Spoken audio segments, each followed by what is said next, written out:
एक असुर था, दंभोभवा। उसने सूर्य देव की बड़ी तपस्या की। सूर्य देव जब प्रसन्न होकर प्रकट हुए और वरदान मांगने को कहा तो उसने अमर तत्व का वरदान मांगा। सूर्य देव ने कहा, यह संभव नहीं है। तब उसने मांगा कि उसे 1000 दिव्य कवचों की सुरक्षा मिले। इनमें से एक भी कवच सिर्फ वही तोड़ सके जिसने 1000 वर्ष तपस्या की हो, और जैसे ही कोई एक भी कवच को तोड़े वह तुरंत मृत्यु को प्राप्त हो। सूर्य देवता बड़े चिंतित हुए। वे इतना तो समझ ही पा रहे थे कि यह असुर इस वरदान का दुरुपयोग करेगा, किंतु उसकी तपस्या के आगे वे मजबूर थे। उन्हें उसे यह वरदान देना ही पड़ा। इन कवचों से सुरक्षित होने के बाद वही हुआ जिसका सूर्य देव को डर था। दंभोभवा अपने सहस्त्र कवचों की शक्ति से अपने आप को अमर मानकर मन चाहे अत्याचार करने लगा। वह स्वस्त्र कवच नाम से जाने जाना लगा। उधर सती के पिता दक्ष प्रजापति ने अपनी पुत्री मूर्ति का विवाह ब्रह्मा जी के मानस कवच के बारे में सुना हुआ था और उन्होंने श्री विष्णु से प्रार्थना की इसे खत्म करने के लिए वे आए। विष्णु जी ने उसे आश्वासन दिया कि वे ऐसा करेंगे। समय क्रम में मूर्ति ने 2 जुड़वा पुत्रों का जन्म दिया जिनके नाम हुए नर और नारायण। दोनों 2 शरीरों में होते हुए भी एक थे। 2 शरीरों में एक आत्मा। विष्णु जी ने एक साथ 2 शरीरों में नर और नारायण के रूप में अवतरण किया था। दोनों भाई बड़े हुए।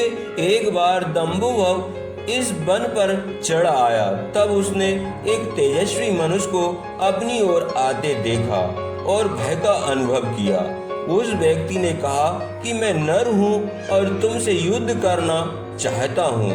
भय होते हुए भी दंभोभव ने हंसकर कहा, तुम मेरे बारे में जानते ही क्या हो। मेरा कवच सिर्फ वही तोड़ सकता है जिसने हजारों वर्षों तक तप किया हो। नर ने हंसकर कहा कि मैं और मेरा भाई नारायण एक ही हैं। वह मेरे बदले तप कर रहे हैं और मैं उनके बदले युद्ध कर रहा हूँ। युद्ध शुरू हुआ और सहस्त्र कवच को आश्चर्य होता रहा कि सच ही में नारायण के तप से नर की शक्ति बढ़ती चली जा रही थी। जैसे ही 1000 वर्ष का समय पूर्ण हुआ, नर ने सहस्त्र कवच का एक कवच तोड़ दिया, लेकिन सूर्य के वरदान के अनुसार जैसे ही कवच टूटा, नर मृत होकर गिर पड़े। सहस्त्र कवच ने सोचा कि चलो एक कवच गया ही सही, किंतु यह तो मर गया। तभी उसने देखा कि नर उसकी ओर दौड़ा आ रहा है और वह चकित हो गया। तभी तो उसके सामने नर की मृत्यु हुई थी और अभी ही यह जीवित हो मेरी ओर कैसे दौड़ा आ रहा है। लेकिन फिर उसने देखा कि नर तो मृत पड़े हुए थे। यह तो हूबहू नर जैसे ही प्रतीत होते हुए उनके भाई नारायण थे, जो दंभोभवा की तरफ नहीं बल्कि अपने भाई नर की तरफ दौड़ रहे थे। दंभोभवा ने अष्टहास करते हुए नारायण से कहा कि तुम अपने भाई को समझाना चाहता था, इसने अपने प्राण व्यर्थ ही गंवा दिए। नारायण शांतिपूर्वक मुस्कुराए। उन्होंने नर के पास बैठकर कोई मंत्र पढ़ा और चमत्कारिक रूप से नर उठ बैठे। तब दंभोभवा की समझ में आया कि 1000 वर्ष तक शिव जी की तपस्या करने से नारायण को मृत्युंजय मंत्र की सिद्धि हुई है, जिससे वे अपने भाई को पुनर्जीवित कर सकते हैं। इस बार नारायण ने दंभोभव को ललकारा और नर तपस्या में बैठे। 1000 साल के युद्ध और तपस्या के बाद फिर एक कवच टूटा और नारायण की मृत्यु हो गई। फिर नर ने आकर नारायण को पुनर्जीवित कर दिया और यह चक्र फिर चलता रहा। इस तरह 999 बार हुआ। एक भाई युद्ध करता, दूसरा भाई तपस्या। हर बार पहले की मृत्यु और दूसरा उसे पुनर्जीवित कर देता था। जब 999 कवच टूट गए तो एक सहस्त्र कवच समझ गया कि अब मेरी मृत्यु हो जाएगी। तब वह युद्ध त्याग कर सूर्य लोक भागकर सूर्य देव की शरण में चला गया। नर और नारायण उसका पीछा करते वहां आए और सूर्यदेव से उसे सौंपने को कहा, किंतु अपने भक्त को सौंपने पर सूर्यदेव राजी न हुए।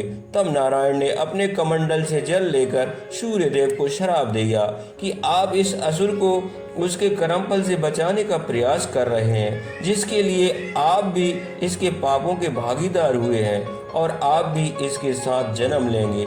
इसका कर्मफल भोगने के लिए इसके साथ ही त्रेता युग समाप्त हुआ और द्वापर का युग प्रारंभ हुआ। समय बाद कुंती जी ने अपने वरदान को जांचते हुए सूर्यदेव का आह्वान किया और कर्ण का जन्म हुआ। लेकिन यह आमतौर पर ज्ञात नहीं है कि कर्ण सिर्फ सूर्य पुत्र ही नहीं बल्कि उसके भीतर सूर्य और दंभोदभवा दोनों हैं। जैसे नर और नारायण में दो शरीर में एक आत्मा थी, उसी तरह कर्ण एक शरीर में दो आत्माओं का वास है, सूर्य और सहस्त्र कवच। दूसरी ओर नर और नारायण इस बार अर्जुन और कृष्ण के रूप में आए। कर्ण के भीतर जो सूर्य का अंश है वही उसे तेजस्वी वीर बनाता है, जबकि उसके भीतर दंभोभव भी होने से उसके कर्म फल उसे अनेक अन्याय और अपमान मिलते हैं और उसे द्रौपदी का अपमान और ऐसे ही अनेक अपकर्म करने को प्रेरित करता है। यदि अर्जुन कर्ण का कवच तोड़ता तो तुरंत ही उसकी मृत्यु हो जाती, इसलिए इंद्र उससे उसका कवच पहले ही मांग ले गए थे।